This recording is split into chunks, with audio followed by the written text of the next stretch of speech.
አንደርስታንድ አደርግሻለሁ ማለት ጠይቅሻለሁ። ምንድን ነው የምትነግረኝ? ዳጣ ምንሽ ናት? ቆይ ለምን ጠየከኝ? አይ የማይሆን ደስ የማይል ነገር እያደረገች ነው። ነገ ስንገናኝ እናወራለን። ምንድን ነው ያለች? እኔ እኮ እንደ እህቴ ነው የማያት ስትለኝ አምኛት ነበር። አልገባኝም። ዝም የሚባል ነገር ነበር፣ ግን ያው ነገ አብረን ለመኖር እያሰብን ዝም ማለት ትንሽ አስቸጋሪ ነው እኮ። ዳጣ ምን ብላ ነው? ቀላል ነገር ነው ይቢ፣ እንገናኝ ነው የምትለኝ። እንገናኝ ማለት ሲመስለኝ ከኔ ጋር የሆነ የፍቅር ሪሌሽንሽፕ ፈልጋ ነው። አይ ቲንክ በአንቺ የሆነ ማላቆ ቅናት ያለባት ይመስለኛል። ውሸታም ኤቢ፣ ሙች አልዋሸሁሽም። ቴክስት ያደረገችልኝን እልክልሻለሁ። በጣም በሚያሳዝን ሁኔታ እንግዲህ አቶ ደረጀም አንደበቱ ተይዞ መናገር ሳይችል ቀርቷል። ሆስፒታል እንግዲህ ትላንትና ተደውሎ ዳጣን ቶሎ ድረሽ እንደተባሉ ታውቃላችሁ። ሰላም ጤና ይስጥልኝ ውድና የተከበራችሁ የኖህ ሚዲያ ቤተሰቦች እንዴት ናችሁ? ዳጣ ድራማ ክፍል 163ን ይዤላችሁ መጥቻለሁኝ። በዛሬው ክፍል እንግዲህ ናታን ደውሎ እባክሽ ቶሎ ድረሱ፣ ኤቢንና እማዬን ንገሪያቸውና ቶሎ ብላችሁ ሆስፒታል ቶሎ፣ አባዬ ደህና አይደለም፣ በደረሰበት አደጋ ምክንያት ሆስፒታል ነው ያለ ነው ብሎ አስደንጋጭ መልእክት ነግሯቸው ነበር። እነሱም ተደነጋግጠው ለማርቲም ሳይነግሯት ምክንያቱም ትደነግጣለች ብለው እህትና እህት ተያይዘው ሆስፒታል ሄደው ነበር። ከሆስፒታልም እንግዲህ ደረጀ በዚህ መልኩ ታሞ መጥቷል ማለት ነው። ምክንያቱም ደም ወደ ውስጡ ፈሷል መኪናው ሲገጨው ተብሏል። ስለዚህ መናገር አይችልም፣ ግን ደግሞ ለጊዜው ነው ይሻለዋል ተብሏል። እንግዲህ ማርቲም በሀዘን ላይ ሀዘን፣ ምን ነው ፈጣሪ ሆይ ምን በደልኩ? አንዱን ሳልወጣው ሌላ ሀዘን ጨመርክብኝ፣ ለምን ይሄ ሆነ እያለች እንግዲህ ፈጣሪንም እያማረረች እያለቀሰች ትገኛለች። ኤቢም ደግሞ አባዬ ይሻልሃል፣ ሁሉም ነገር ሰላም ይሆናል። ደግሞ እማዬ ታዝቢያታለሁ፣ በጣም እንደምትወዳ አውቃለሁ። አሁንም ትላንትናም ስታለቅስ ነበረ፣ ይቅርታ ታደርግልሃለሽ፣ ሁሉም ነገር ይስተካከላል፣ እንደ ድሮው ሰላም እናገኛለን፣ እንደ ድሮው የቤተሰቡ ፍቅር ይመለሳል። አባዬ አንተ ብቻ ዝም ብለህ ና ቶሎ፣ እሺ አንተ ብቻ ዝም ብሎ ይሻልህ እያለች እንግዲህ ለአባቷ ማጽናኛ እየሰጠች ነው። ውሀዬ ደግሞ አባዬ አሁን ምንም አትነጋገርም? ምንም መነጋገር አችልም? ምንም መነጋገር አችልም አባዬ? ለምንድን ነው የማትነጋገረው? ምን ሆነ አለ አባዬ አናግረኝ እያለች እንግዲህ ውሀዬ የጨቀጨቀችው ነበረ። ዳጣ ደግሞ ውሀ አባዬ ሞታል፣ ትንሽ መናገር አይችልም፣ በቃ ሲሻለ ያወራሻል፣ ደግሞ ይሻለዋል። እንደ አባዬ ለምንድን ነው የማታወራው? ምላስህና ያመመህ ጉሮሮህን አሞህ ነው እያለች እንግዲህ እየጨቀጨቀችው ነበረ። ዳጣና አብጌልም እንግዲህ አባዬ በዚህ ሰዓት ዝም ማለት ላንተ በጣም ጥሩ ነው፣ እንኳንም ዝም አልክ። እኔ ራሱ ዝም ማለት ብቻ ዝም ማለት ጥሩ እኮ ነው። ደግሞ የምትፈልገው ነገር ካለ ይኸው እዚህ ጋር ተጽፍልኛለህ አባዬ፣ እኛ ከጎንህ ነን፣ እሺ ምንም አትሆንም፣ ደግሞ ትድናለህ። እማዬም ደግሞ በጣም ነው የምትወድ ታውቃለህ፣ ይቅርታ ታደርግልሃለች እያሉ እንግዲህ ከግራ ከቀኝ እያወሩት በልጆቹ እየተደሰተ ነበር ገጽታው ላይ ማለት ነው። በመጨረሻም ዳጣ ተነሽና ሂጅ እስኪ ከአባዬ ክፍል መድኃኒቱን አምጭለት አለቻት። ውይ ኧረ እኔ እማዬ ጋር አልሄድም፣ እማዬ እኮ ስታለቅስ ነው አለችው። እኔ እሷ ፊት መሄድ አልፈልግም አሁን አለቻት። ከዛ አብጌል በአይኗም በእጇም ተቆጣቻት። አባቷ ይህንን እንዳውቅ አልፈለገችም። ምክንያቱም ህመሙ ላይ እሷ እያዘነች እንደሆነ ማወቁ ለራሱ እንደሚያስጨንቀው ስለምታውቅ ዳጣን በአይኗም በእጇም ጠቀሰቻትና ተያለቻት ማለት ነው። ዳጣም እንግዲህ እሺ ብላ ተነስታ ሂዳ መድኃኒቱን አምጥታለታለች ማለት ነው። በመጨረሻም እንግዲህ ውሀዬ እኔ ክፍል ነው የሚተኛው አለች። አይ መድኃኒቱን እኔ ክፍል ይዘሽልኝ፣ ዳጣም ደግሞ መድኃኒቱን እኔ ክፍል ይዘሽ ነኝ፣ አንቺ ደግሞ ሂጅና ለዛን ለአባዬ ምግብ ሰርተሽ ክፍሌ አምጭለት ብላሻለች በያት። አይ እኔ ክፍል ነው አባዬ የሚተኛው፣ አባዬ ከኔ ጋር ነው የሚተኛው አለች ዳጣ። አይ ተናገርኩ እንግዲህ እኔ ክፍል ነው የሚሄደው ብያለሁ፣ ሁላችሁም ይዛችሁን እኔ ክፍል። ውሀዬ እንግዲህ ምን ታረጊዋለሽ፣ በጉልበት ነው ሁሉም ነገር፣ ቻዩ በቃ እሺ ብለው ሁሉም ተነስተው፣ እሱም እንደምታዩት እንግዲህ ከኤቢ አልጋ ላይ ቁጭ ብሏል ማለት ነው። ማርቲም ክፍሏ ሆና እያለቀሰች እያዘነች ትገኛለች። ምን ነው አምላኬ ምን በደልኩ? የቤት የሰላም በአንድ ጊዜ እንደዚህ ተበጠበጠ። አንዱን ሳልወጣው ሌላ ሀዘን ለምን ጨመርክልኝ? እኔ ይሄ እንደውም መች ፈለኩ? ለምን እንደዚህ ታደርጋለህ? ፈጣሪ ምን በድይህ ነው እያለች እንግዲህ ፈጣሪዋን እያማረረች ትገኛለች። ናታንም እማዬ አይዞሽ አባዬም ይሻለዋል፣ ደግሞ ሁሉም ነገር መልካም ይሆናል፣ ይስተካከላል።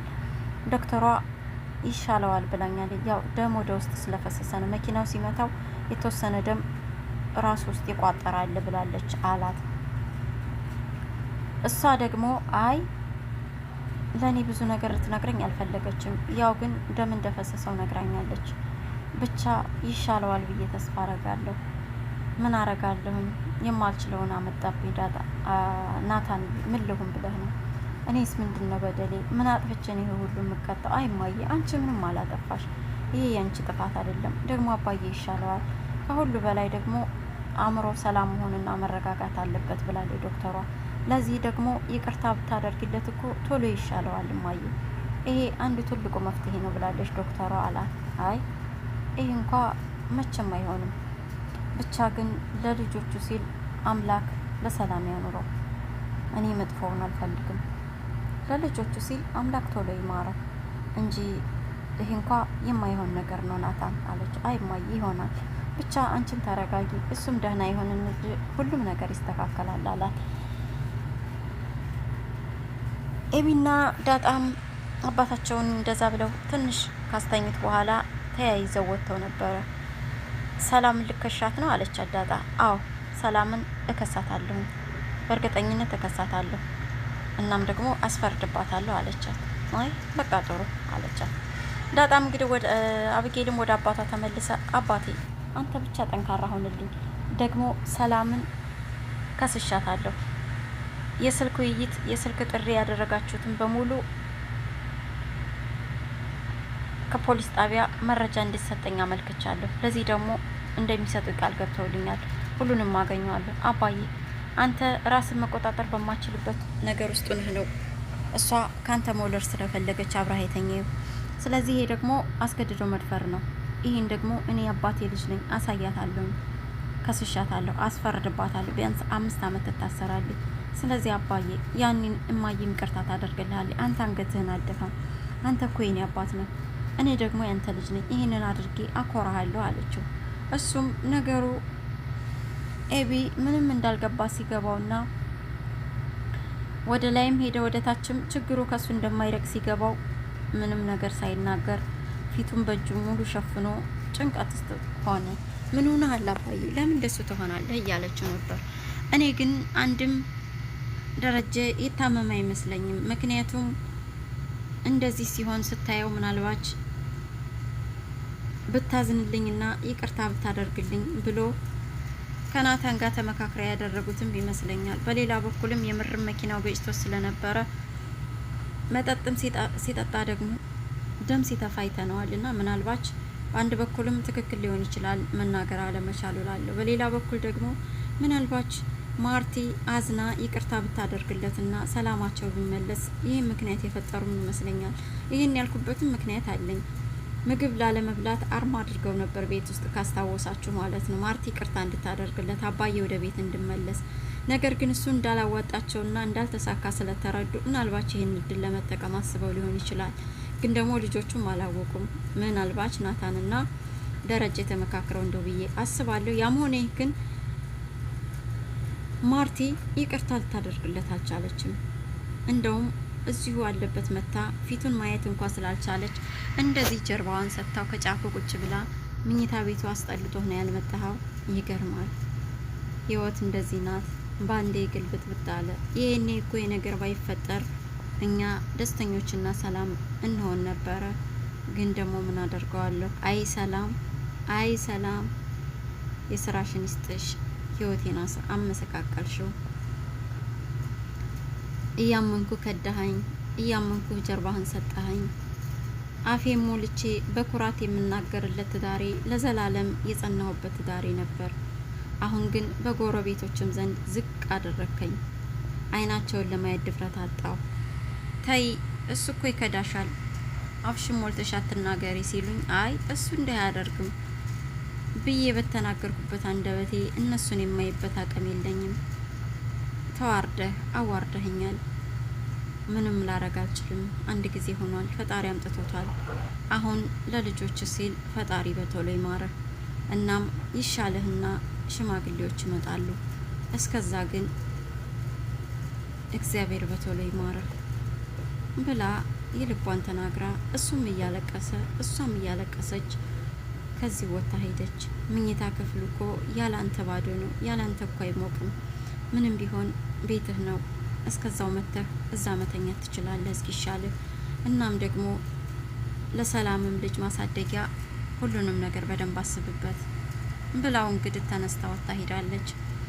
ቃዲስም እንግዲህ እንዳጋጣሚ አባዬ እንዴት ሆነ ወይ አባቴ እንደው እንኳ የልጃቸውን ቀለበት የልጃቸውን ምርቃት ሳያዩ አባቴ እንዴት ሆኖ አለው። ወደ አንተ ምን ይላል ይሄ ብሎ ገዜ ተቆጣው። ምን ታሟርትበታለህ? አንድ ሰው ስለታመመ ይሞታ እንዴ? አንተስ ቢሆን ላንተ ቀለበት ነው የምታስበው ወይ ስለታመመው ሰው? ምን አይነት አስተሳሰብ ነው የምታስበው አለው። አይ ገዜ በንግግሬ ካስከፋሁ በጣም ይቅርታ። ለማለት የፈለግኩት ያው ልጅ የወለደ ሰው ልጅ ቁም ነገር ሲይዝለት ይደሰታል ለማለት ያህል ነው። እሱስ ልክ ነህ። ለማንኛውም ግን ደህና ነው፣ አሁን ደህና ነው፣ ተሽሎታል። ከሆስፒታል መጥተዋል አይደል? አዎ ልጆቹ ናቸው ሰብሰብ ብለው ለሊት ሄዳ ያመጡት። ደህና ነው፣ አሁን እየተሻለው ነው አለው። ልግባ አይደል? ኤቢ ያለች? አዎ አለች። ግባ ግባ አለው። ገባ። ትንሽ ቆየት ብሎ እንግዲህ ደግሞ አርጁን መጣ። አርጁንንም በፍቅር ተቀብሎ እንግዲህ ገዜ አሳዝኖታል። የፍቅር ስሜቱ እሱም ስላለበት ይመስለኛል ተቀብሎት እንግዲህ ወደ ቤት አስገብቶታል።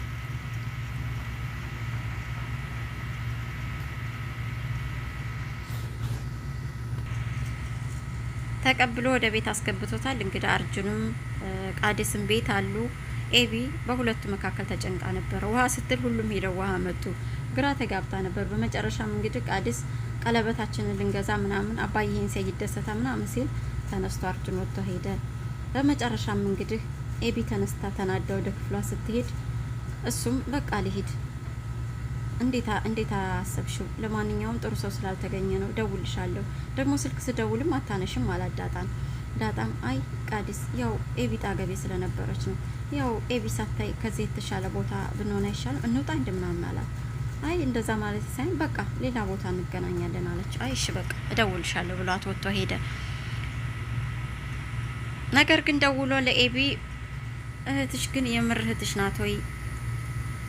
ያንቺን ደስታ የምትፈልግ አይመስለኝም፣ እንደውም ከኔ ሌላ ነገር የምትፈልግ ነው ይመስለኝ አላት። ማለት ስትለው ማለት ከኔ ጋር የሆነ ፍቅር ምናምን የምትፈልግ ይመስላል። ለማንኛውም ይሄም ማለት አይገባኝም፣ ግን ደግሞ ወደፊት ባለትዳሮች ልንሆን ስለሆነ መደበቅ ስለሌለብኝ ነው አላት።